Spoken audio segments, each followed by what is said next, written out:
আসসালামাইকুম প্রিয় ছাত্রছাত্রীরা, তোমরা কেমন আছো? আশা করি সকলে খুব ভালো আছো। আজকে আমি টেস্টের মতনই আবার মাধ্যমিক পরীক্ষার জন্য ফাইনাল সাজেশন নিয়ে হাজির হয়েছি। তো আমার ইউটিউব চ্যানেলে যারা নতুন, অবশ্যই আমার চ্যানেলটা তোমরা সাবস্ক্রাইব করো, আর যারা সাবস্ক্রাইব করেছি তাদেরকে অসংখ্য ধন্যবাদ। আজকে আমি তোমাদের জিওগ্রাফি সাজেশন নিয়ে আলোচনা করব।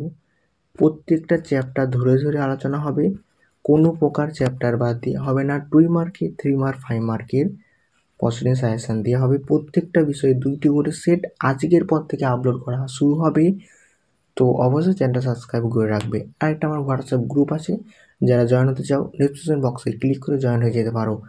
সো প্রথমে আমরা প্রাকৃতিক ভূগোল থেকে 5 মার্কের সাজেশনে চলে যাব।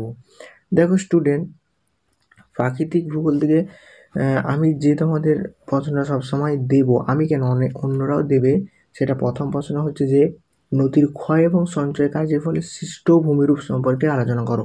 3টি চিত্র সহ, হয় ক্ষয় না হয় সঞ্চয়। আমি কথা দিলাম এখান থেকে একটা তোমরা পাবি। তারপর চলে আসো বায়ুমণ্ডলে উষ্ণতা তারতম্যের কারণ, শৈলক্ষে বৃষ্টিপাত সম্পর্কে আলোচনা করো চিত্র সহ। 3 নাম্বারও দিতে পারে, 22 নাম্বারও দিতে পারে, কোনো গ্যারান্টি নেই। জোয়ার ভাটা সৃষ্টির কারণ, সমুদ্র স্রোতের প্রভাব, জোয়ার ভাটার সুফল এবং কুফলগুলি আলোচনা করো।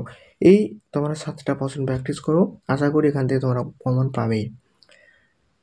তারপরে নেক্সট তোমরা যে প্রশ্ন যাবে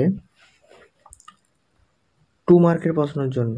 দেখো 2 নম্বরের জন্য অ্যালবেডো কি, কার্যকারী সৌর বিকিরণ কাকে বলে, বৈপত্য উত্তাপ কাকে বলে, আপেক্ষিক আর্দ্রতা কাকে বলে, ধারণা অববাহিকা কাকে বলা হয়, পর্যায়ন কি, জলবিভাজিকা কাকে বলে, সমুদ্র স্রোত কাকে বলে, পাখির পায়ের মতো বদ্বীপ কীভাবে সৃষ্টি হয়, এগুলো করবে এখান থেকে।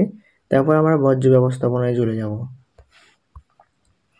দেখতে পাচ্ছ বর্জ্য ব্যবস্থাপনা, এখানে কি প্রথম প্রশ্ন এখান থেকে তোমাদের 5 মার্কের প্রশ্ন কিন্তু আসে না, 3 মার্কের এবং 2 মার্কের একটা প্রশ্ন আসে, 3 নম্বরে একটা। দেখো প্রথম প্রশ্ন হচ্ছে বর্জ্য ব্যবস্থাপনায় ফোরারের ভূমিকা। অনেক টেক্সট স্কুলেও কিন্তু টেক্সট পরীক্ষাতেও কিন্তু এই প্রশ্নটা ধরেছে। তারপরে হচ্ছে বর্জ্য ব্যবস্থাপনার প্রয়োজনীয়তা তোমরা করবে। তারপরে হচ্ছে পরিবেশের উপর বর্জ্যের প্রভাব, ইউট্রোফিকেশন কি, বর্জ্য ব্যবস্থাপনা বলতে কি বুঝো, এগুলো হচ্ছে 3 মার্কের। তারপর 2 মার্কের তোমরা চলে যাবে, তরল বর্জ্য বলতে কি বুঝো, বর্জ্যের পুনর্ব্যবহার কাকে বলা হয়, ভরকটল কাকে বলা হয়, কৃষিজ বনসৃজন, তাই তো, কৃষিজ বনসৃজন বলতে কি বুঝো। তারপরে তোমরা আঞ্চলিক ভূগোল, যেটাকে আমরা বলছি ভারতের দিকটা, যেটা ওখান থেকে তোমরা 5 মার্কের 2টো প্রশ্ন করতে হয়, সেখান থেকে 10 নম্বর থাকে। সো আমি এই 5টা প্রশ্ন দেবো, আশা করি এখান থেকে তোমরা কমন পাবে। ধান এবং চায়ের অনুকূল ভৌগোলিক পরিবেশটা করবে, 100% গ্যারান্টি দিলে আমি 2টোর মধ্যে একটা পাবেই। পূর্ব ভারতের লোহা শিল্পাত কেন্দ্র ভ্রমণের কারণ, এটাও 90% ইম্পর্টেন্ট আছে। পলি এবং কৃষ্ণ মৃত্তিকার বৈশিষ্ট্য, ভারতের নগরের প্রধান গড়ে ওঠার কারণ, জনসংখ্যা বন্টনের তারতম্য, এই প্রশ্নগুলো এখান থেকে করবে। তারপরে নেক্সট আমরা চলে যাব 3 মার্কের।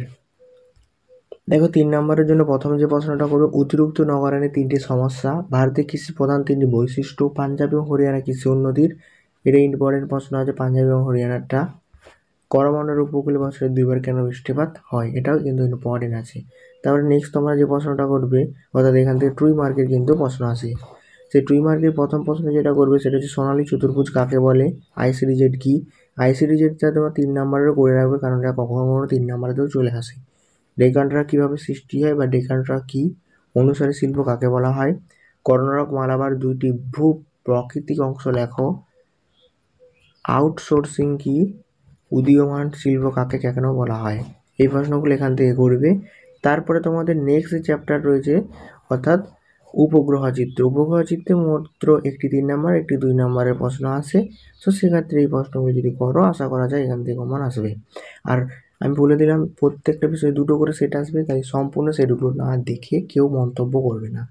দেখো প্রথম যে প্রশ্নটা এসেছে, উপগ্রহ চিত্রের প্রধান 3টি বৈশিষ্ট্য লেখো, উপগ্রহ চিত্র এবং ভূবৈচিত্র মানচিত্রের পার্থক্য, ভূবৈচিত্র সূচক মানচিত্রের ব্যবহার, এই প্রশ্নগুলো করবে। তারপর 2 মার্কের জন্য তোমরা এই 3টা প্রশ্ন করবে। কি প্রশ্ন না, 1 নম্বর হচ্ছে যে উপগ্রহ চিত্র কি, আরএফ এর ব্যবহার লেখো, আর সেন্সর কি, এই প্রশ্নগুলো যদি এখান থেকে করো, আশা করি এখান থেকে তোমরা কমন পাবে। সো স্টুডেন্ট, নেক্সট ভিডিওতে আবার দেখা হচ্ছে। যদি ভিডিওটা ভালো লাগে থাকে অবশ্যই চ্যানেল সাবস্ক্রাইব করে পাশে থাকবে আর কমেন্টে মতামত জানিও। বাই।